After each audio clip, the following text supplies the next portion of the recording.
Thank you very much for your introduction. That was the most beautiful introduction I've ever had. Thank you very much. And I should say that today, 29th of March, should be the last day I am a European. But maybe it will be. Maybe I have 2 more weeks of being a European, maybe 1 more month, maybe 1 more year, maybe forever. Nobody knows. I think maybe we find out today. So I'm going to talk about my ideas and my philosophy, some of the approaches we take and the methods we use. Yes, some very practical aspects of it, and talk about 2 or 3 projects as well. But I should say, as you have heard, that my interest is plant design, creative use of plants in the design landscape. And I'm an ecologist and a designer, horticulture person. I'm a researcher and a teacher, but also I have my own studio. So I combine the design, the teaching, the research, the practical aspects, and I guess to me, the application of that research and knowledge into real projects, and then seeing how those projects develop over time, over 1 year, 2 years, 3 years, 4 years, 10 years, is the most interesting part of what I do. Now, I live with two sentences, 2 slogans, 2 catchphrases about planting design, and I think this is also about landscape design also. And I think the first thing is that I do see it as an art form, working with plants. And, you know, I think it's so easy to think about the green elements of design landscapes as being very practical things or very functional things, or we just need to fill some space with something that will grow successfully, that it becomes a very functional and very basic thing. And just walking around here, it's interesting to see maybe there are just 2 or 3 plant species used everywhere. So maybe just 1 or 2 types of trees, 1 or 2 types of shrubs, 1 type of hedge, and then grass. That's it. And to me, we can do so much more than that with plants. But so I do see it as an art form, not because of the aesthetics so much or the way it looks, but because of the way it makes us feel. And I think when we work with landscapes that are tuned to nature, it reaches deep inside us to that buried, inbuilt connection to the wild that we have, and which so many people have lost. And I think it's one of the big roles of a landscape architect or a landscape designer or a gardener to reconnect people with that sense of nature. And I'm not sure how successful we are with it most of the time. But almost as an opposite thing to that, you know, plant design and landscape design in general is so often seen as a decorative thing, an ornamental thing, a cosmetic thing, to soften the architecture or to make things look nice or pretty. And because of that, sometimes it's not seen as something that is very serious. It's seen as something that is a little bit not so serious, a little bit, we say, light-hearted, or, you know, it's kind of fun. But it's like something we don't really need to have. It's like an optional thing. My opinion is that it's not something that's an option. It's something that is a must-have. It's something that we must have in the future. And it's not something that's light-hearted or not so serious. Maybe it's the most serious thing that we can be doing, because we need to bring back soils and nature and vegetation and the interactions between them into the heart of our cities, into the heart of places where people are living and using, to combat those challenges of climate change and increasing urbanization. And bringing back nature into cities is the only way to do it. But the question is, what type of nature? And again, I think a lot of urban greening in the past has failed, and the idea of nature in cities has failed, and it's not become mainstream because of the way that it's been done. So we'll talk about some of those things. I guess I have to make this very personal, because in the end we do things because of our own reasons as well as what we learn. And I guess I came into this more natural way of working quite young, as a teenager. Growing up in the UK, a big garden culture, I knew a lot about horticulture and gardens, but I also began to experience the natural landscape and being in beautiful woodlands in the spring, or wildflower meadows, or incredible landscapes. And I guess I started to feel that the feelings that I had in a beautiful piece of nature were very different to the feelings that I had in even the most famous or well-designed landscape. Completely different. And I guess I can only describe the experience of being surrounded by nature like this as very powerful, very joyful, very uplifting, very positive, and very spiritual in a way that's not tied to any religious meaning of that word. Dramatic and exciting, and joy is the only word that I can use to really summarize that. But I think also I started to notice other things as well, and that being in these natural environments, it's not just about, let's say, the plants or the vegetation. It's about the whole ecosystem and the whole cycle of life. You know, a piece of dead wood there with all the fungus and invertebrates and insects and things living in it.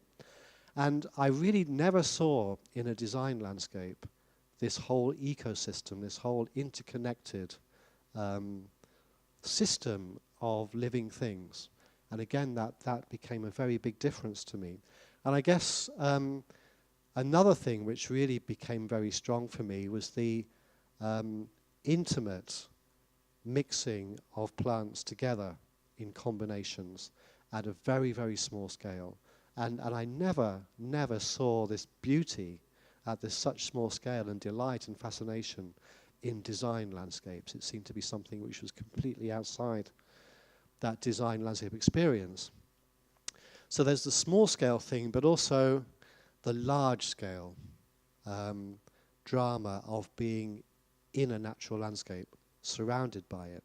And I guess there's partly the thing about the natural system being fitted to the site. It's being completely in tune with its surroundings and its climate and its geology.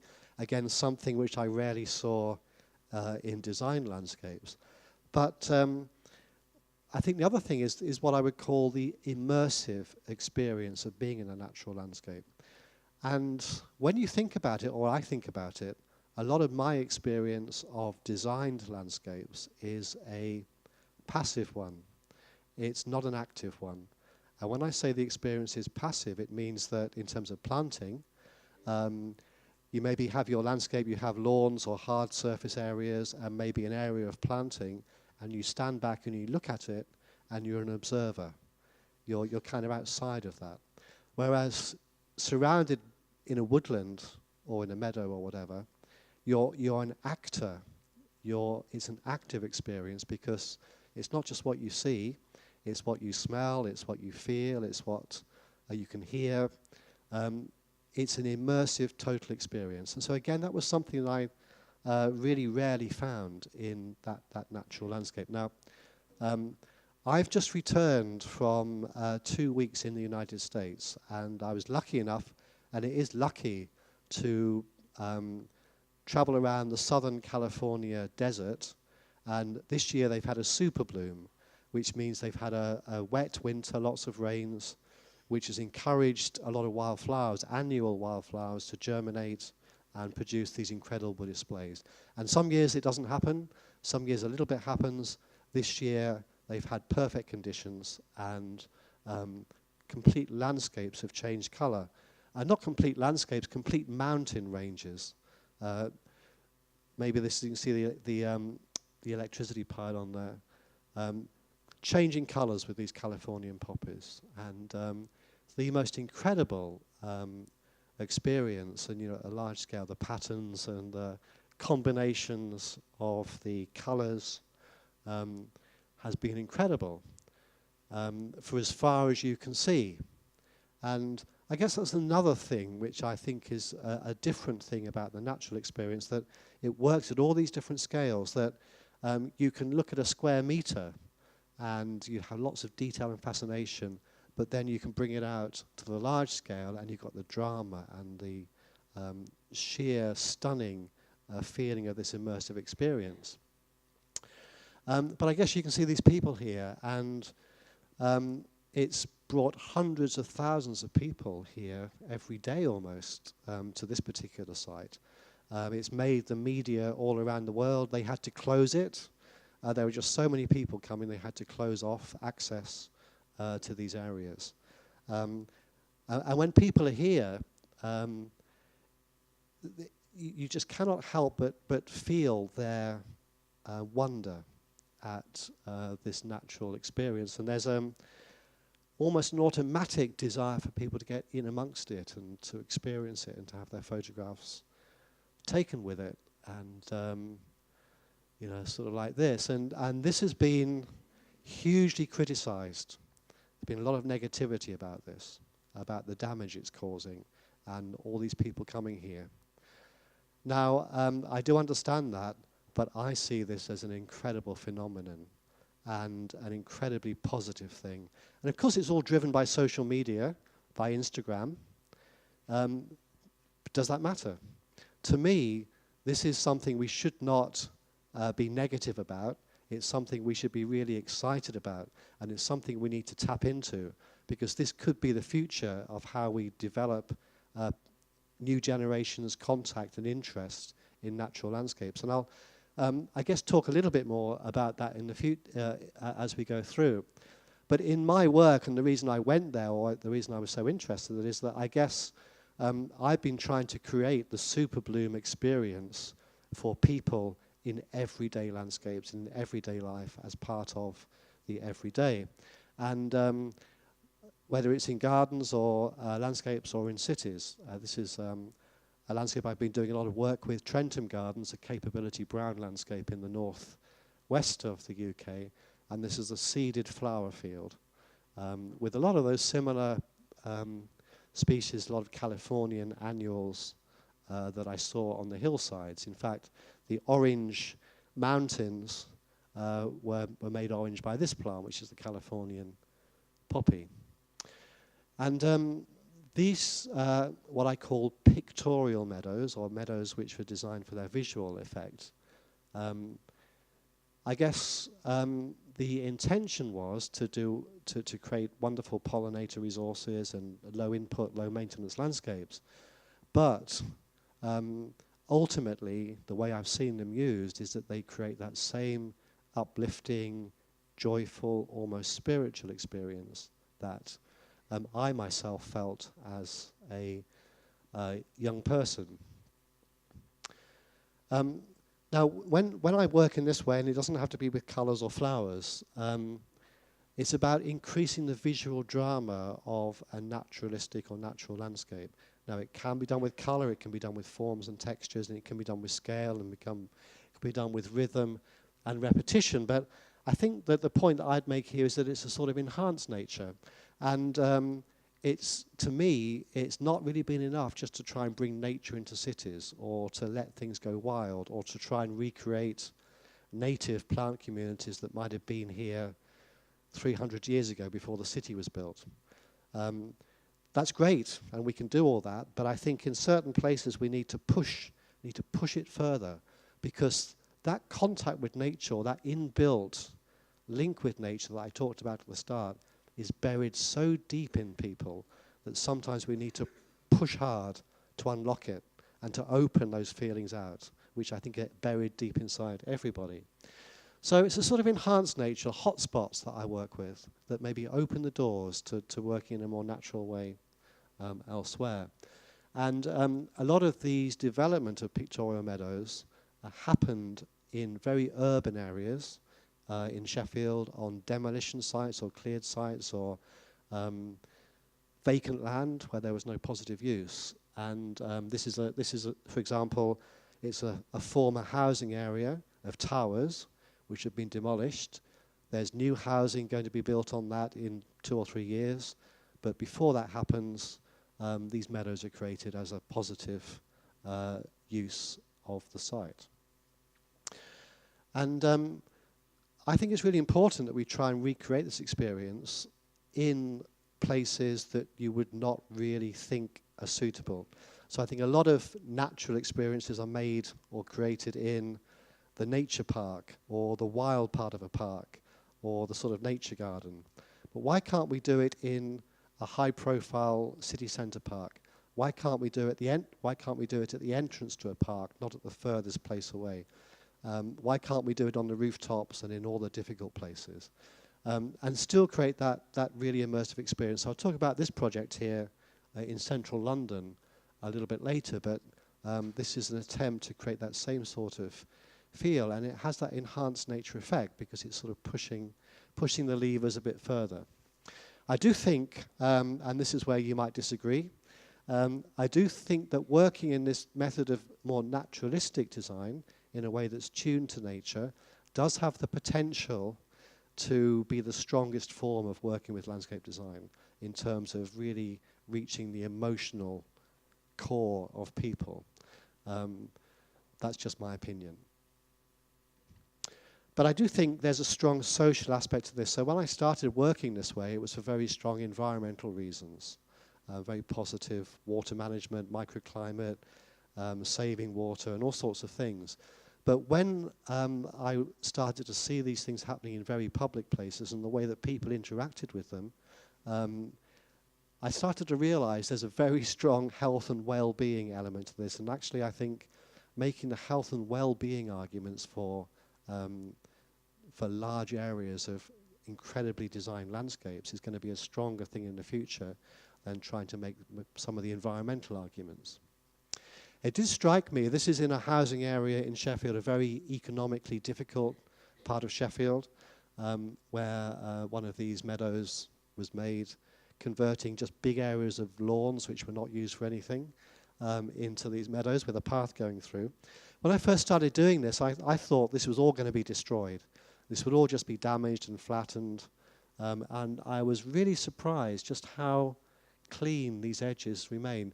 Of course, people do go through them, kids go through them, dogs go through them, but you get the desire line effect. You get a single trackway through, and kind of people and dogs and kids on bikes stay on those. So I was amazed at how robust they've been.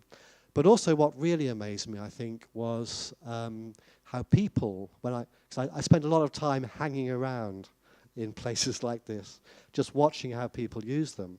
And I think what surprised me very quickly was how people who you would think would have no interest in gardens or plants or flowers would be fascinated.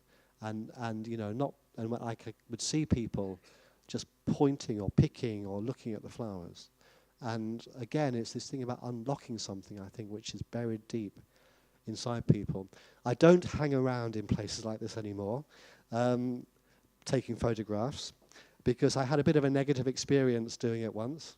There had been a bit of filming, BBC filming, and there were a lot of people around, and I wanted to get pictures of people in these meadows, and kids were playing around, and not this one, but I was taking photographs, and a big, huge man came out of a house and said, "What are you doing taking pictures of my children?"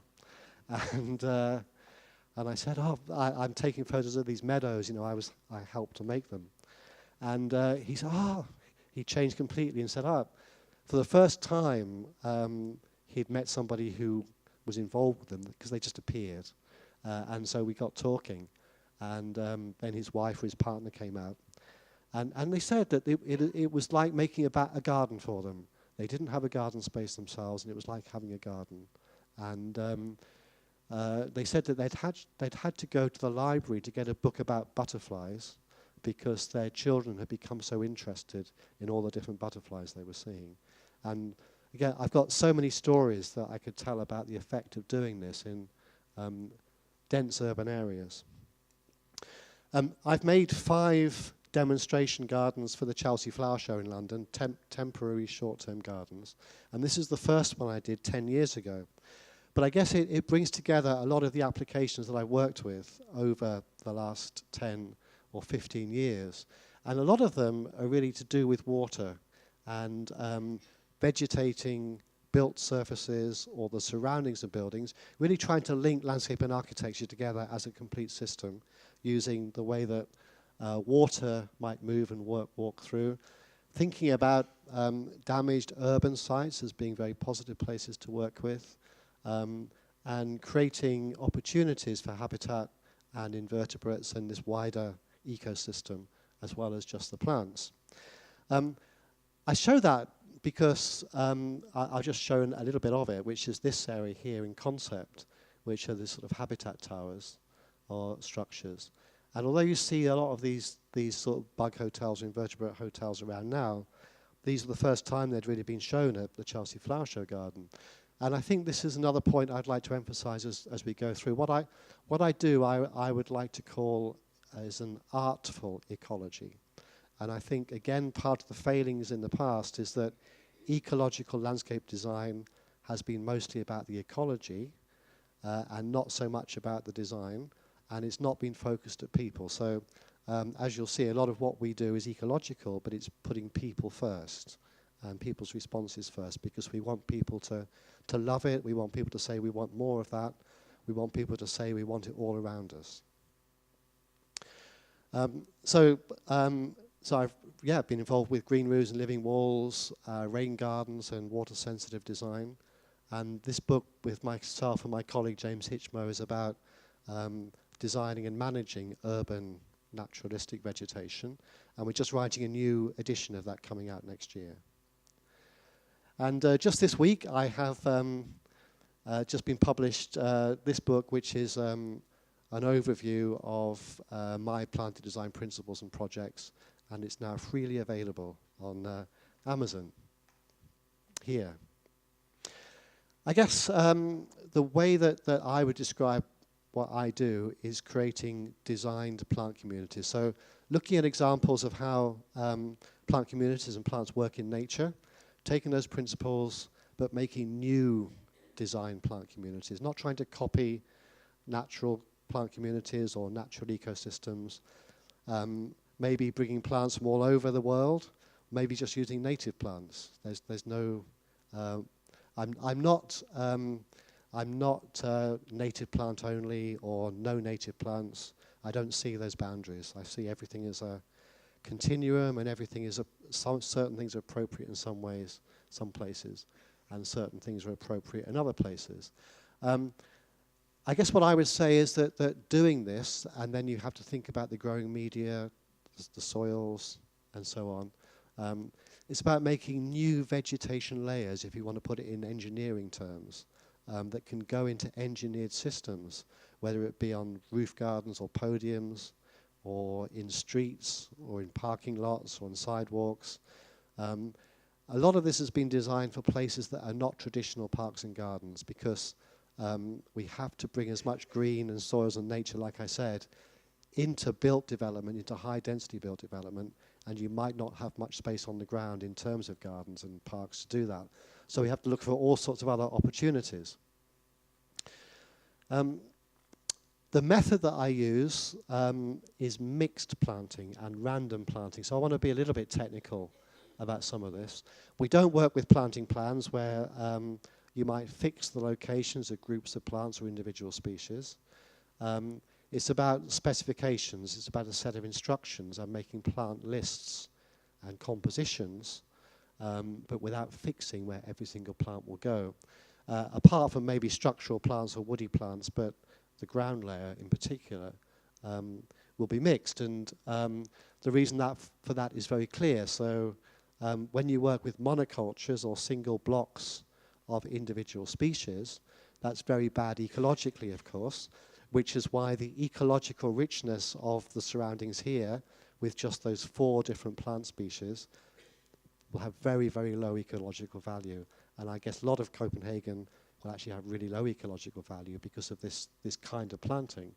But then when you do have big blocks of the same thing and it's not looking good or it dies, you have big gaps left within the planted areas. And so the way that we work is completely different to that.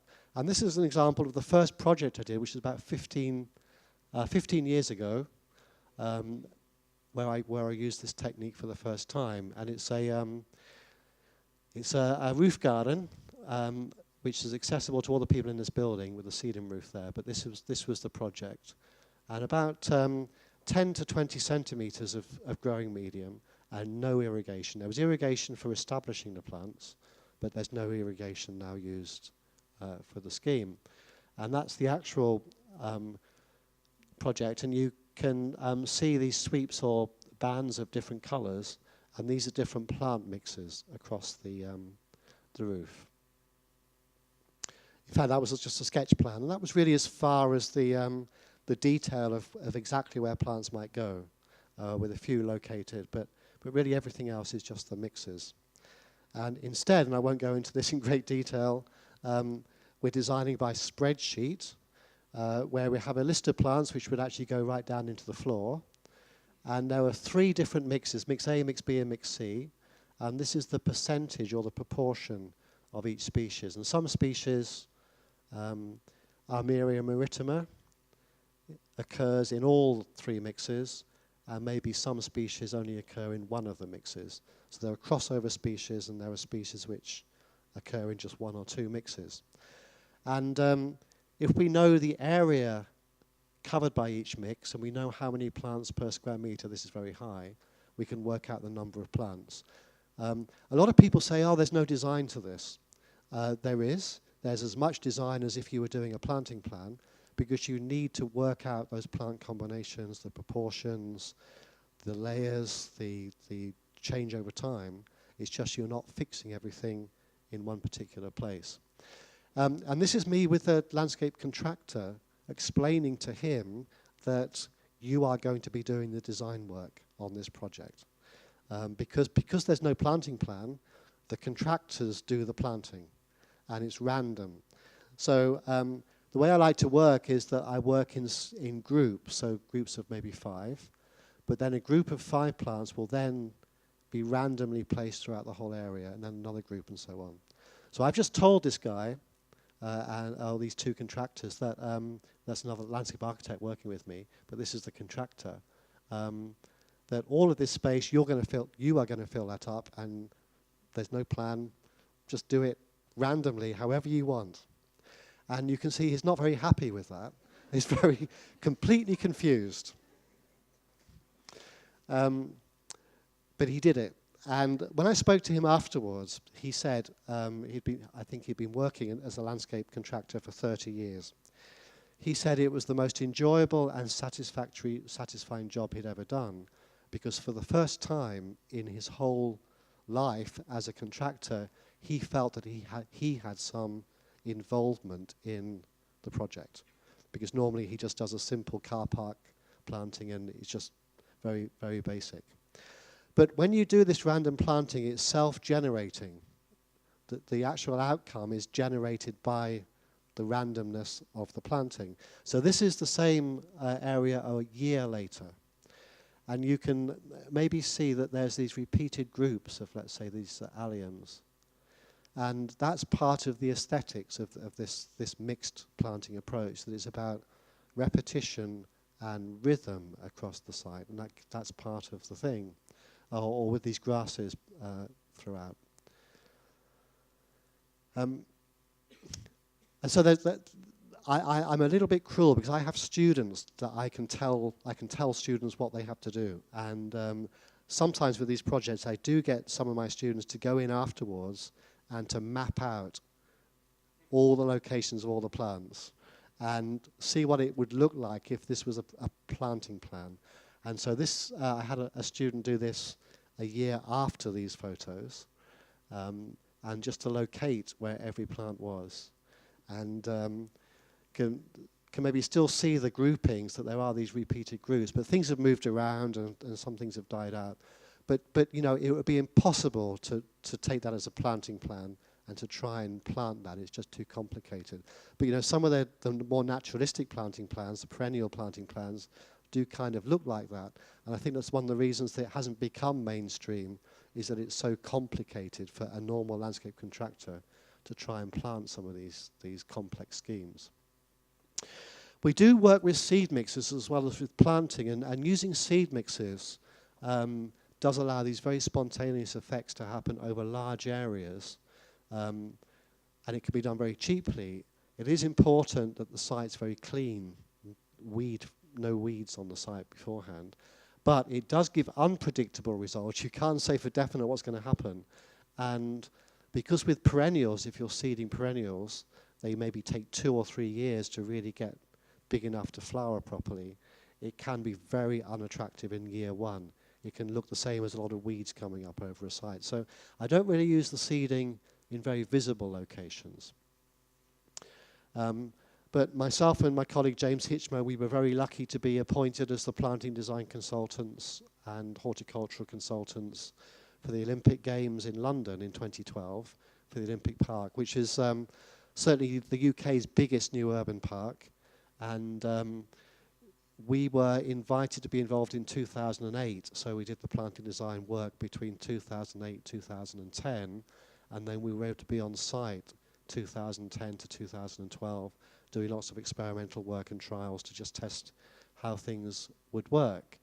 And I guess the concept of the Olympic Park was to try and make this active and immersive experience. So our normal park situation is large areas of lawns, short grass with groups of trees and flower beds. We wanted to try and turn that upside down, and the Olympic Park is really mostly meadows and wetlands and woodlands with these islands of lawns set within it. And again, it kind of makes it a very experience of being surrounded by this very natural content. But the reason I show these images is that apart from the trees, everything you see here is seeded. So this whole landscape here, really all the way through, has been created through seeding rather than through planting. And in this case, it's all native UK species, or hotspot highlights with these flower fields. This is a flower-rich mix, and when we tend to work, this is a perennial mix, but with native flowers, which should be your native ones as well. We tend to work with flower-rich mixes and reduce the number of grasses in there because we want to increase the visual impression, and maybe choose really, really strongly flowering plants. So these combinations of native wildflowers would never be found together in the rural landscape. This is a designed meadow for its visual effect. It's a pictorial meadow. But again, this is a challenging thing, and this is me again with a group of contractors, and this time I'm explaining to them how they're going to be creating the whole of the Olympic Park from seed in a bucket. And so I'm kind of explaining the technique of very gracefully spreading the seed and then raking it in. And these guys, of course, they're normally driving big machines and everything. And again, I don't think there's a single person there who is looking happy about the prospect. Because most of the park was done like this, and to create the park through seed, a lot of skepticism. But as soon as they started to see it working, we worked very closely with the contractors, and actually we learnt a lot from working alongside the contractors about making the whole thing successful. But a lot of the park did look like this in the spring of 2012, about 3 months before the Olympic Games were going to happen. And there was a crisis in the managers of the park, because although we said, yeah, don't worry, it's going to work, they didn't believe us. So we know they bought up whole farms of turf grass to place it on these areas if what we did wasn't successful. But that's the same 4 months later. So we didn't need that. But what was really interesting, and that's why I bring it back to what I saw in California 2 weeks ago, is that exactly the same thing happens with people once this dramatic, immersive experience happens. And this is a trackway through from one of the car parks in 2012. And immediately, this is just 2 meters into the park, immediately amongst the wildflowers, that same experience happens of people wanting to have this close-up contact with nature. There's a guy in there having his photo taken, there's a girl in there. And it is a magnetic experience, and I haven't experienced anything else like it in the design landscape. This need to have that contact. we do get quite a lot of people picking flowers, and I see that as a positive thing.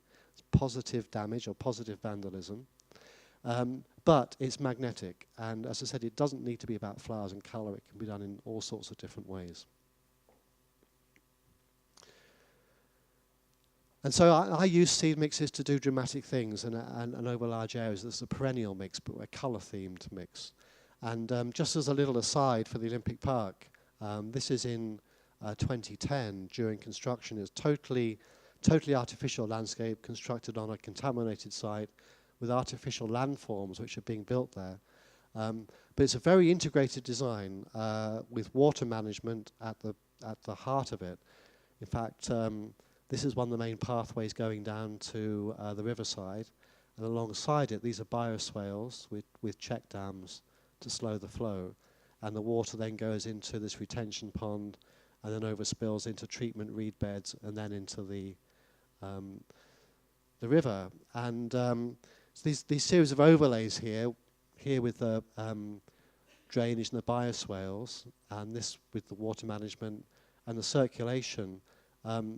Totally integrated scheme, so the bioswales and the flow of water match with the landform, or the landform was designed for that, and that fits with the circulation system. And then the planting, wet woodland, swales, wetlands, and so on, again, very much focused on the water management. But it's really hidden to most people, and I think that's the way to do things. This is a little corner of the Olympic Park, but to me, this is what a neighbourhood park should look like into the future. It's a great cafe, community facility, has a brilliant playground next to it, and then there's this rain garden, a bioswale here with wildflower meadows. And it's very actively used. But when it's in the winter, you can see the shape and the profile of that and its water management function.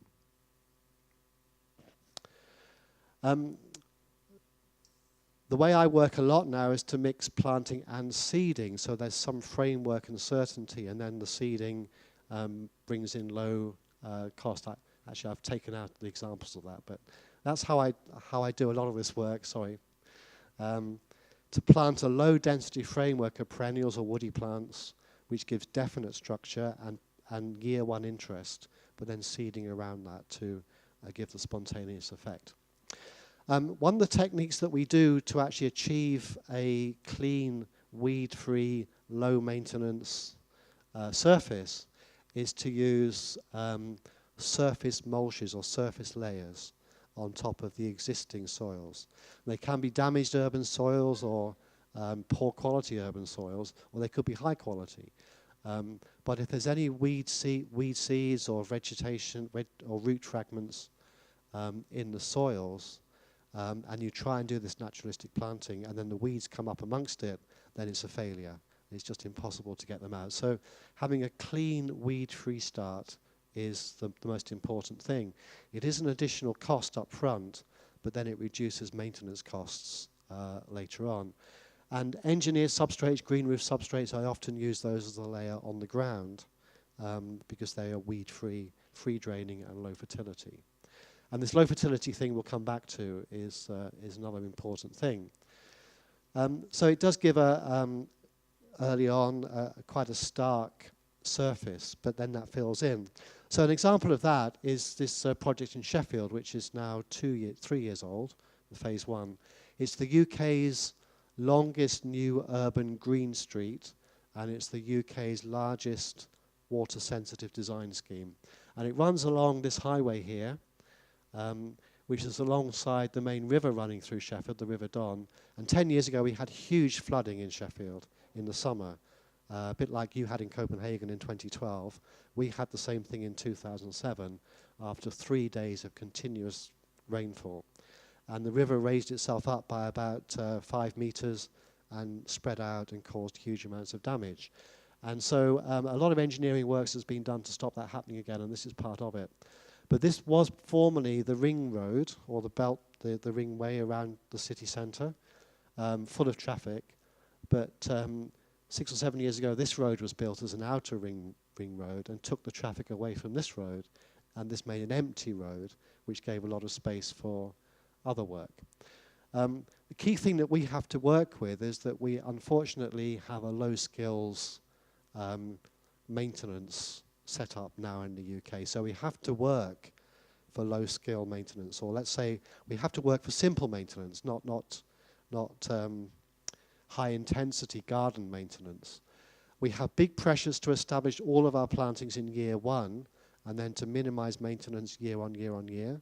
And so I guess I work with the idea of editing a little bit each year, but then maybe every 5 to 10 years you would go in and do some more serious maintenance work. So this is the highway here. It's empty, and you could kind of walk across the road with your eyes closed in the middle of the day and be fairly safe that you would get to the other side. And so the proposal was to take out half of this space to give it back to people, but still retain some space for public transport. And this is the scheme. I worked with my students, with the city, to develop some options, and this is pretty much the one that was done. And in terms of the water management, it flows into these basins all the way along. So it's a flat edge, and the water can flow in at any point. And there's just a two-way taxi and bus and delivery routeway. But you can see this is to infiltrate the water down, but it's also multi-layer vegetation, trees, shrubs, and herbaceous layer to maximize the cooling effect, and in particular to give a shrub layer to protect people who are walking along there from vehicle emissions. So the scheme from the city, again, the white is where the roadway is left, but then all the rest of it is greening. And the concept from, this is a Sheffield City Council landscape architect scheme, was to really bring together people cycling, walking, a green environment, but then this very meadow and very natural feel to it.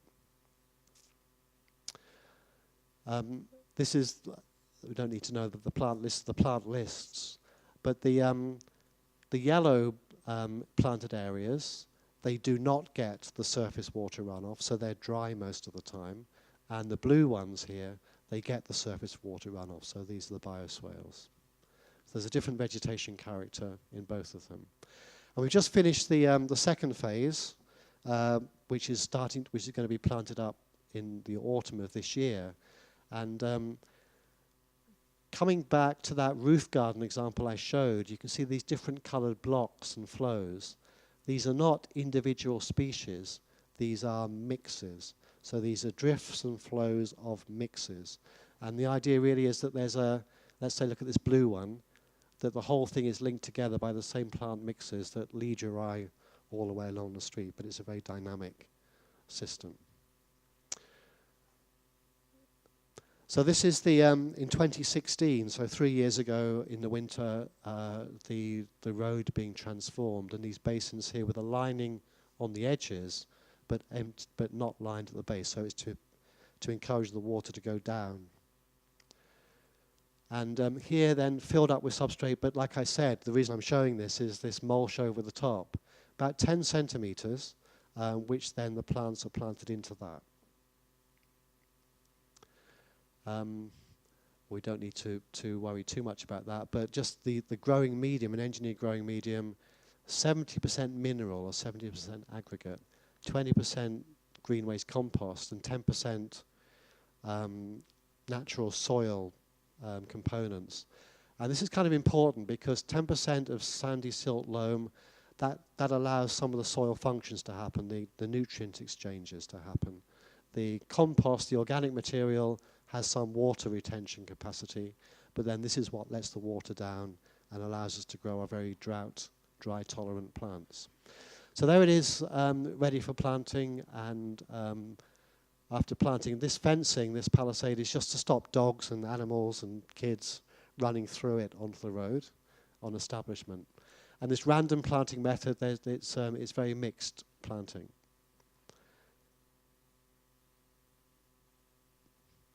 And when I normally do these mixtures, I put in some quick flowering, quick growing, what we say is ephemerals for year one, to give a good effect in year one, but maybe they're short-lived and they're not there in year 1 or 2. So this is This was planted in March 2016. This is in April and May 2016. So an immediate visual effect. It's very high-profile locations.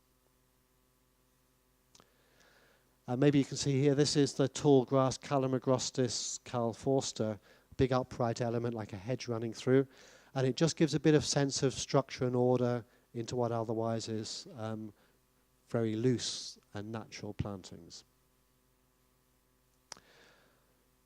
And then a year later, and all of that stark aggregate mulch surface is disappearing because the vegetation has come together. And then this is last year, so this is May 2018. So that, to me, is what is so exciting about this artful element of planting design combined with the essential element that this planting here is as good as you would find in the most famous British private gardens. But it's on an inner city street. And it's only there because of the water management, the environmental benefits, the cooling effects which it gives. It's not there just to make the place look nice. So it brings together all of these things that I talked about at the start. This is in June of last year with irises in the basins. And it's, again, this sort of immersive experience. It's overwhelming. It's completely big scale. What was interesting to me, really, is this transformation from that to this experience. And although there's a lot of engineering here, of course, it's the planting, it's the green bits which are visible. That's what people see. And yet, mostly in these water-sensitive ecological schemes, the planting is the last thing that gets considered. And often it's not considered, and often it looks really bad. But that's the most visible elements of it, and that's what people will actually experience. I was a little bit worried about whether this would be seen as just too wild and not really suitable for this sort of location in the inner city. Because normally, you know, we would expect to see what we find around here, very neat and tidy, simple plantings. So again, I got some of my students to stand on the street and ask people as they went by, you know, what do you think of this? And in particular, do you think this is appropriate? Do you think this is the right sort of planting to have in this inner city street? And it was in the summer we asked 350 people, and 85% of those people said that this was totally appropriate for this location. 10% of people said they don't really care, they have no opinion, and 5% of people said no, this is not the right sort of planting to have. So overwhelmingly, this is met with public approval. It's interesting to me because I know I've had these discussions with city managers, and if you say, well, let's put really natural plantings in to the inner city along highways or in parks, they'll say, oh no, people don't want that. People don't want natural, you know, this sort of wild look. Of course people do, it's just that they never get to experience it. And as soon as people do see it, people really love it. Now I know we've different cultures and different backgrounds of people, but hugely positive. Out of those 350 people that we talked to over that survey time, 50 people had changed their daily route to where they were going to so that they could walk along this street to experience it.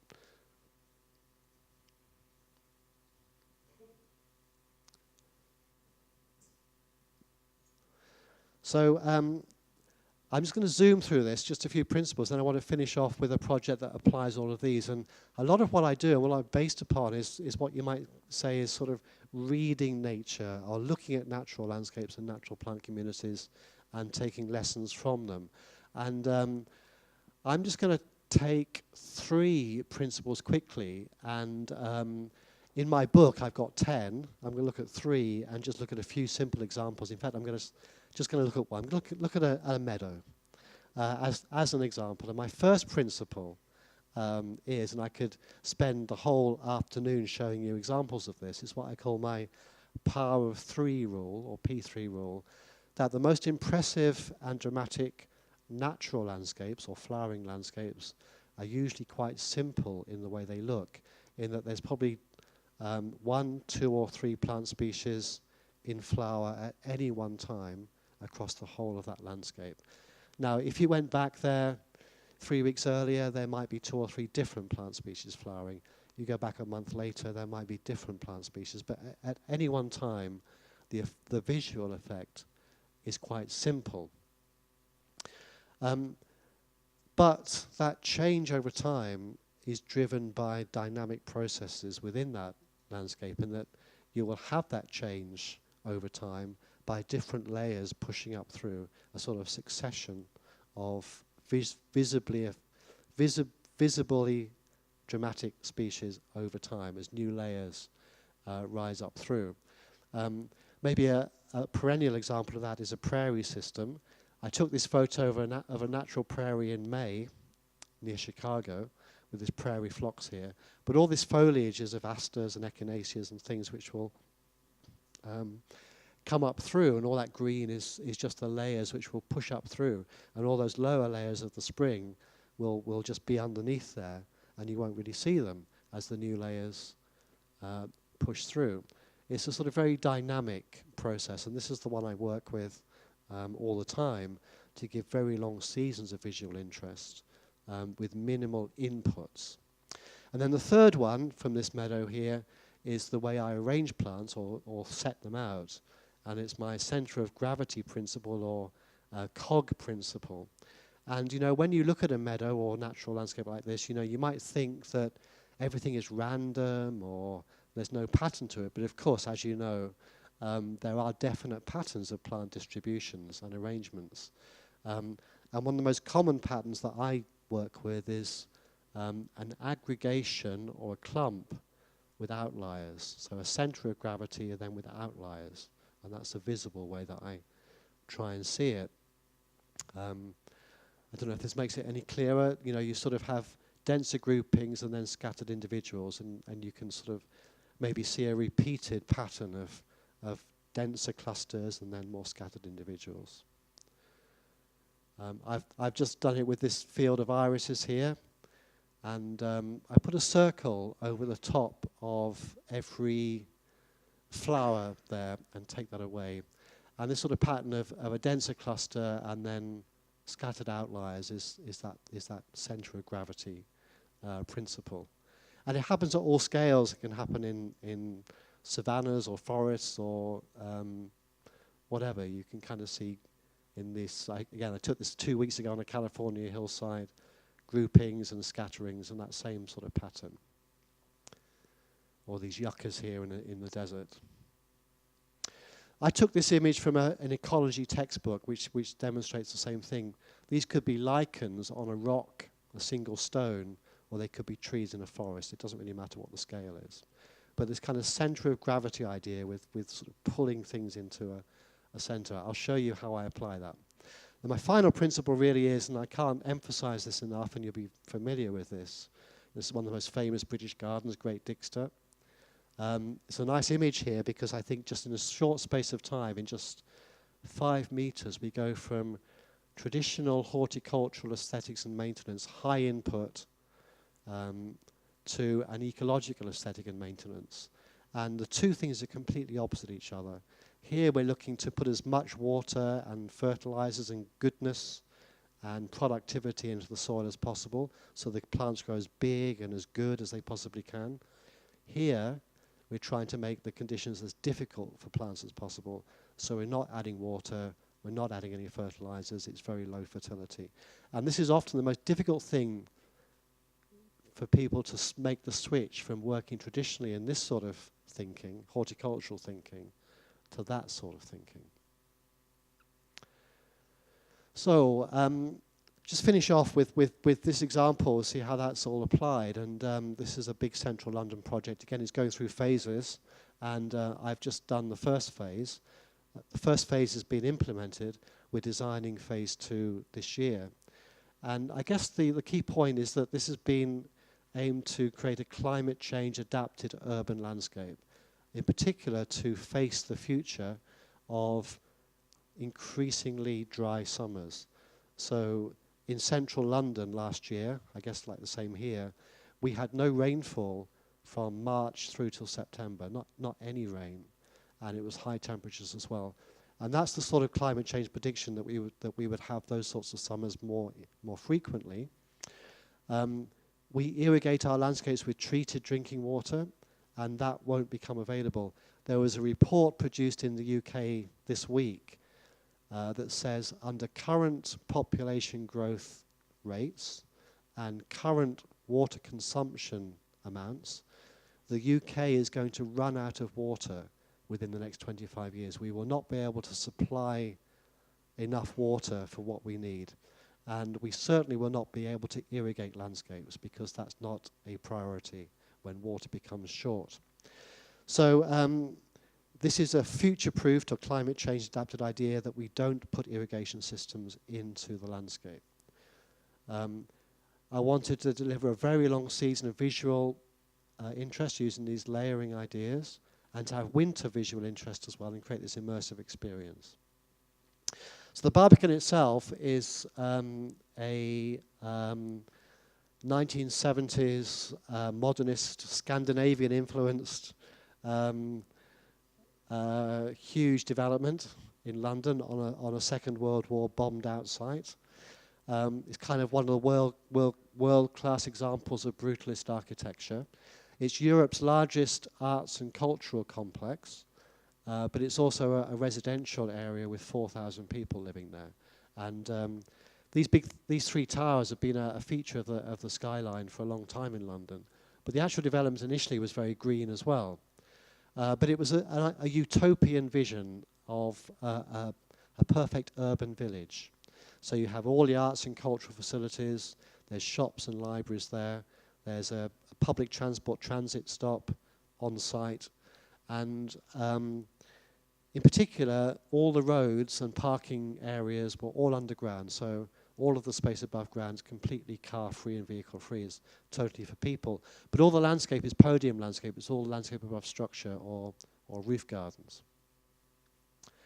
And this is what the landscape has looked like. The initial landscape that was designed was modernist in its intent, which meant minimalist, which meant no landscape. So the original scheme had something similar to around here. Lines of trees, bits of lawn, but mostly hard surface. That produced an environment that was so hostile for people that in the 1980s they had to kind of put a layer in that had some human scale interest to it. So these really weird shapes of beds were put in and filled with this type of planting with strips of lawns and seasonal bedding plants and big shrubs and trees. And the only way that this could all be kept green like this, because this is the level of the land underneath, is through irrigation all the time. Otherwise, the soil is only 20 to 30 centimeters deep. It would dry out and everything would die. So totally dependent on irrigation. But 5 years ago, a leak was found in the waterproofing here, and there's a gym underneath all this, and they couldn't find out where the leak was, so the only way to fix the waterproofing was to take all of the landscape away and start again.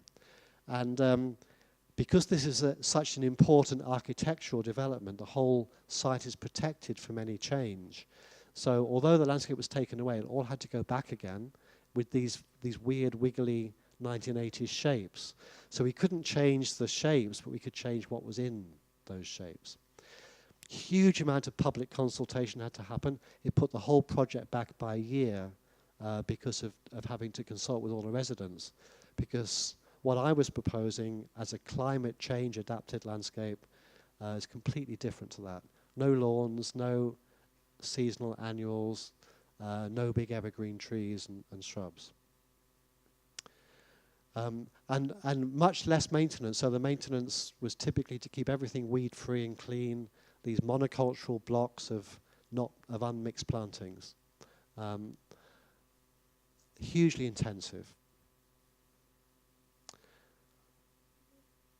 I won't go into this, but the basis for the scheme was a microclimate analysis to identify cool and hot, sunny and shady, wet and dry, and that then informed the development of different plantings. So the orange ones here are really hot, really dry, going to cooler and more shady. And that then allowed the development of different planting mixes combined with the depth of the substrate that was available. And these visuals here is what we did the consultation on, and a completely different feel, of course. And we had a lot of opposition purely because it was different and changing. But there was a lot of attachment to the seasonal annuals. And that was a big problem because I said you're not having any seasonal annuals. But when we discussed more and more, what people really loved about the seasonal annuals was not that they were tulips or marigolds, but they were colourful. People wanted some colour. And so we could say, oh yeah, well, we'll give you lots of colour. And people were always also very attracted to the big trees and shrubs. And I said, that's another bit of a problem. But again, talking to people, what they were really interested in was the fact that trees and shrubs brought in birds, and they liked to see birds flying around and hearing the bird song. So we were able to get through the consultation, and then this is my reference point for the planting, which is dry, steppe, Central European dry grasslands, very low rainfall, very exposed, and the typical sort of situation that you might find in a city centre or on an urban roof.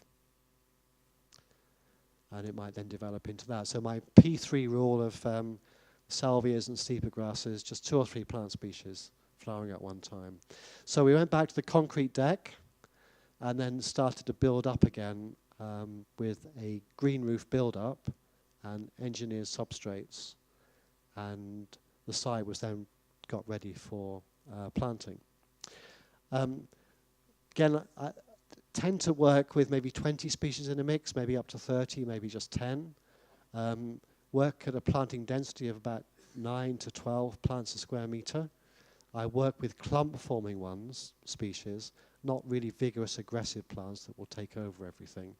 And that's helped by having low soil fertility, so we're not making aggressive big plants again. And I use some short-lived perennials for quick impression.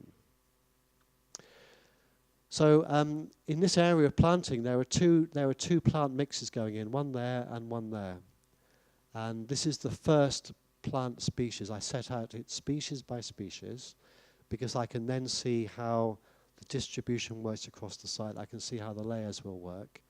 And this is a matrix grass. And it's a grass that occurs in both mixes. There's more of it in that mix and less of it in that mix. And I really follow that pattern that I talked about before, but I simplify it down.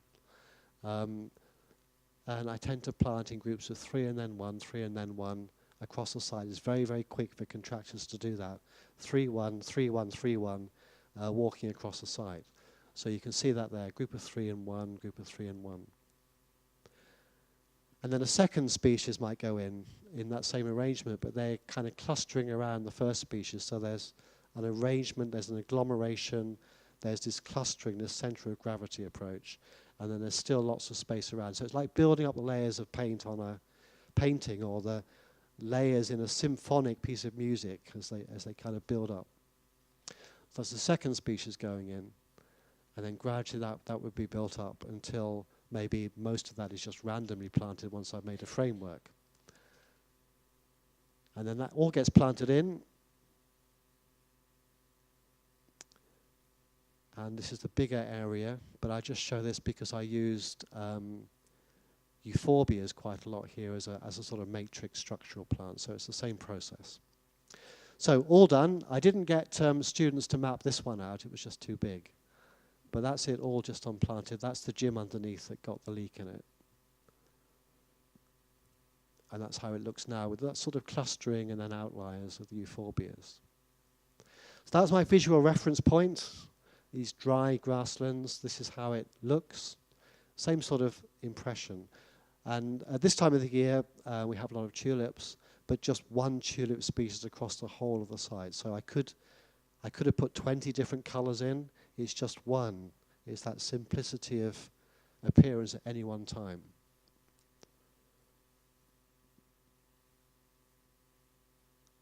But the layers build up over time, so that in the early summer, when all of these early little spring things have disappeared, a whole new set of layers pushes up through.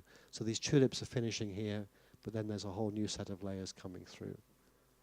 And it really is that immersive experience. These are all individual flower beds or planting beds, but there are piles in between, which gives that feel of being part of a much bigger experience.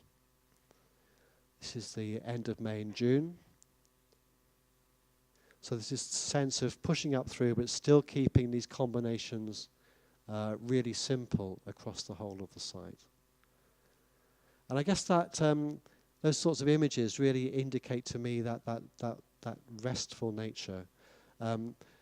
The combination of naturalistic planting and strong architecture is a winning combination. And there's absolutely no reason why modern strong architecture has to have simple, clean landscape around it. In fact, having a more natural landscape around strong architecture is better for both. And this is last summer when everything became very dry. And there's kind of a lot of blue, grey, bluish, greyish foliage. These are all drought-adapted plants that kind of work together well.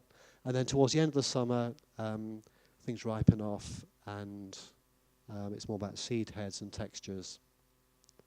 And coming into the autumn and the winter, again, it's seed heads and plant forms. And I did want to make this look good in the winter. There's a lot of public consultation when we did it. Said they didn't want to have a brown, dead-looking landscape in the winter, so we have a lot of winter green elements. So just to conclude with that, really, this has resulted in a 70% reduction in the water use. So there is the possibility to water by hand in really dry times, but that taking away the automatic irrigation has hugely reduced the water requirements. 40% reduction in maintenance requirements. But interestingly as well, it has resulted in a group of residents forming their own gardening group, and they help the city gardeners look after this every Friday morning. There's one gardener on site for 3 days a week, and then there's a volunteer group helps them on a Friday morning. But I would just finish by saying that scale and that different appearance, when we think to the future and climate change adaptation and plant design, I think that doing little things and playing around at the edges is never going to have any benefit. So having a green roof on a building there and another one over there, it'll have a little bit of effect on that building, but nothing on a big scale. Or having a rain garden or a bioswale sort of on one street or another, that really makes no difference. If we're going to do this seriously, it has to be big scale, it has to be completely transformational, and just like at the Barbican, it changes the way things look completely, it changes the way people interact with it, it changes the way places are managed, it changes the way that organizations have to deal with their landscapes. It's completely challenging. And so what we started out by looking at as playing around with some artful planting design actually is about completely transforming the way that our landscapes work and putting landscape at the center. It's actually, this whole thing should be landscape architecture led if we're really going to meet these challenges for the future, but it has to be in a transformational way. We need all to change the way we think about things. That's it. I'm going to stop. Thank you very much.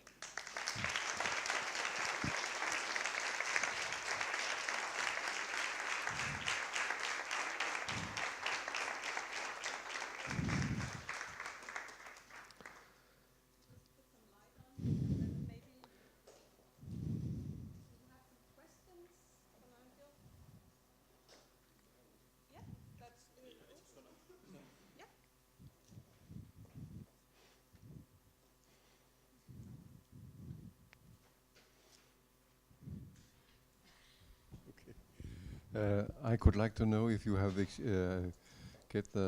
some lucky days with a storm rain in Sheffield to see if your project was successful, or is it just something that happened every 15 or 20 years? Well, that's a really good question.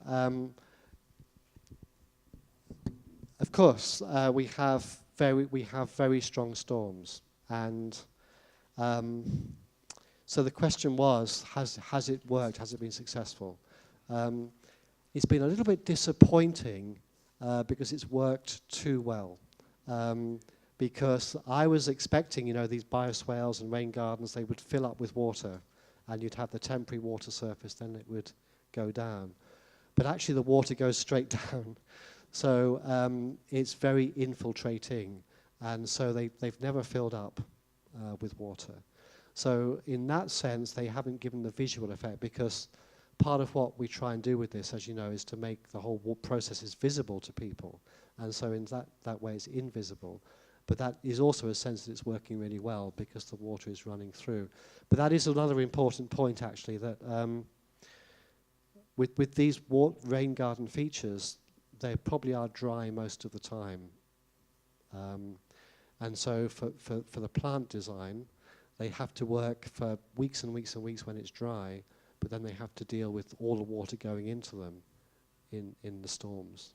So it's a challenging situation. But so to answer your question, they've worked a bit too well.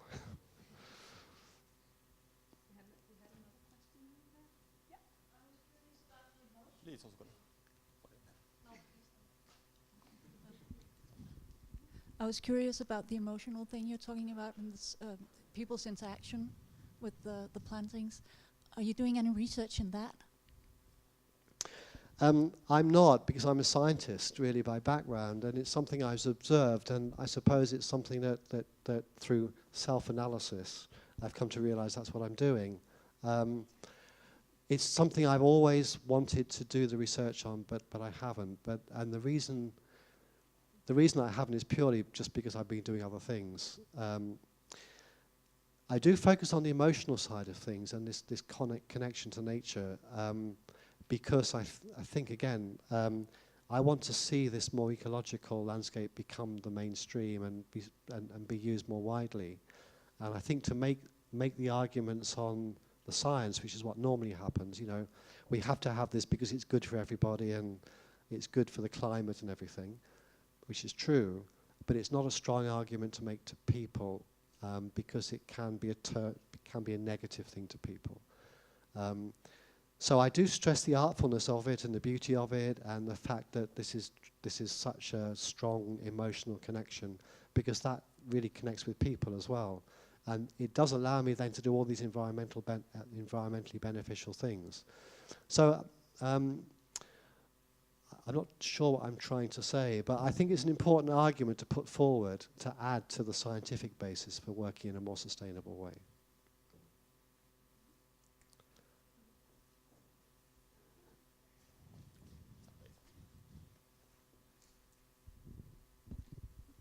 Hi Nigel, thank you for a very inspiring speech. It was very interesting, super good to hear.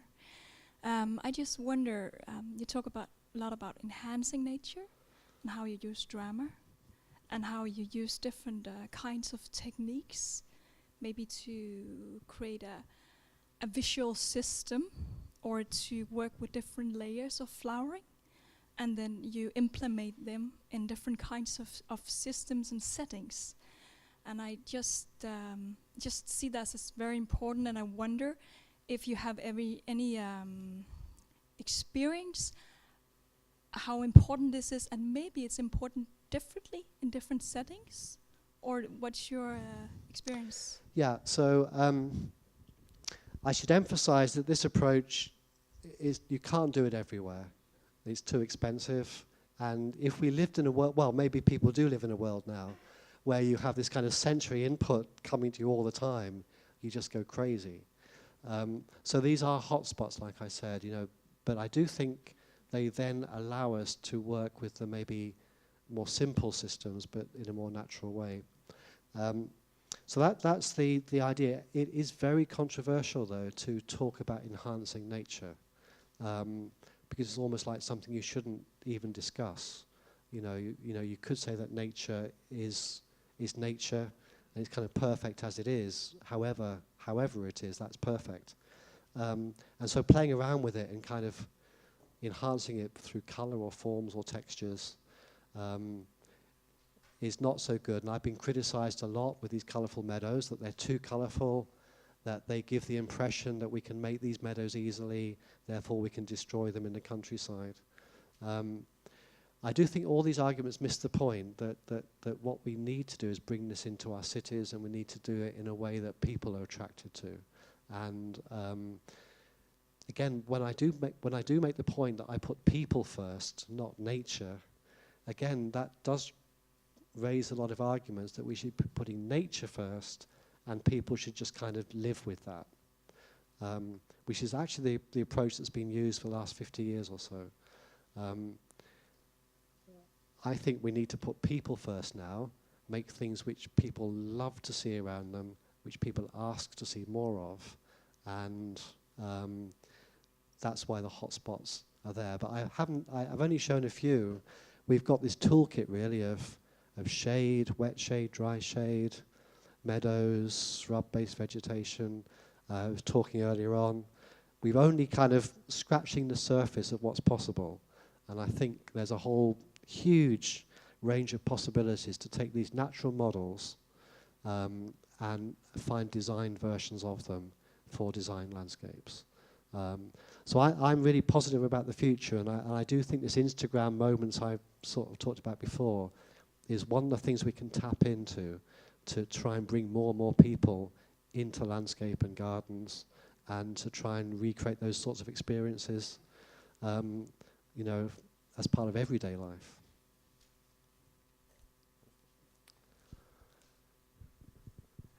Great. One question, Nigel. Thanks for the very, very good talk. When you were doing the Sheffield project, you also said that you sort of would like to do sort of yearly spots in the hotspot, and then, of course, also a larger thing every 7 years. Yeah. Have you made an agreement with the Sheffield municipality on that? Are they just going to forget this in short time? That's why I showed it, and that's what we've had to do. And in fact, they originally wanted 10 years.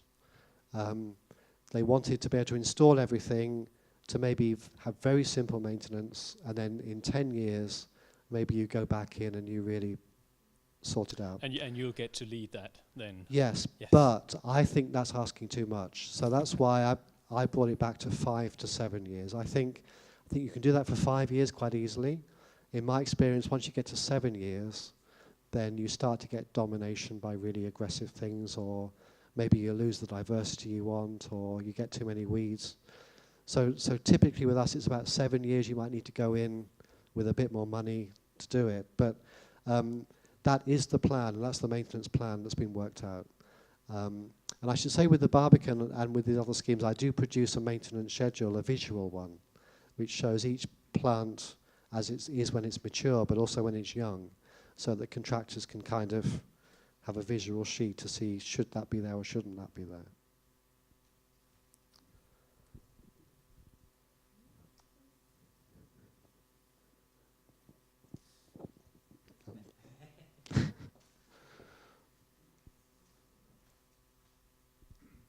I was just wondering, the seed mixes you use for your meadow experiments, how long have you been able to, for how long, how big a period have you been able to study them? And I was wondering what is happening with the combination of the species.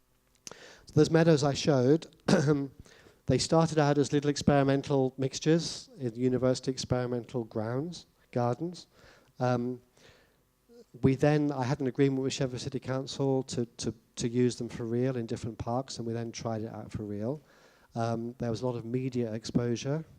We had a lot of demand for it. We set up our own company. So these seed mixes are available now through Pictorial Meadows, and we've got 20 years of experience now. So the first Pictorial Meadows seed catalogue was 2003, 2004. And so these have been used all over for that sort of time. But they are annuals or perennials, and that's different. So the annuals, they need to be done each year. The perennial seed mixes, you do it once and then you carry on with it. But it's the same sort of thing. I think unless you have a guaranteed maintenance plan, a perennial seed mix, in my experience, again, is going to need looking at 5 to 7 years. For annuals, yeah. Because if with annuals, if you just let it reseed itself, you just get the most vigorous and aggressive things, and you lose the diversity. So we top it up each year.